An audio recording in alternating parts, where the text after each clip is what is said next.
3. មូលហេតុដែលត្រូវការត្រួតពិនិត្យតាមដានសម្រាប់ពង្រឹងភាពជាប្រព័ន្ធក្នុងវិស័យផ្គត់ផ្គង់ទឹកស្អាត ការសម្អាត និងអនាម័យជនបទ ហេតុអ្វីបានជាការត្រួតពិនិត្យតាមដានសំខាន់សម្រាប់ការធ្វើការងារពង្រឹងភាពជាប្រព័ន្ធក្នុងវិស័យផ្គត់ផ្គង់ទឹកស្អាត ការសម្អាត និងអនាម័យជនបទ ដើម្បីតាមដានការប្រតិបត្តិជាក់ស្ដែងដោយប្រៀបធៀបនឹងផែនការដែលបានគ្រោងទុក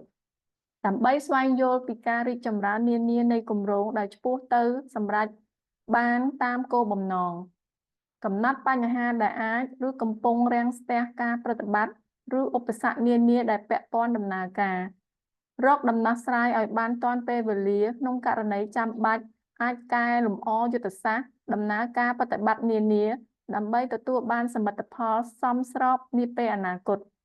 តម្រង់ទិសដៅការងារឆ្ពោះទៅសម្រេចគោលបំណង ធនធានត្រូវបានយកទៅប្រើប្រាស់បានសមស្របដែរឬទេ ដើម្បីផ្ដល់នូវរបាយការណ៍នៃព្រឹត្តិការណ៍នានាក្នុងការផ្ដល់ជាព័ត៌មានសម្រាប់ការវាយតម្លៃនៅពេលអនាគត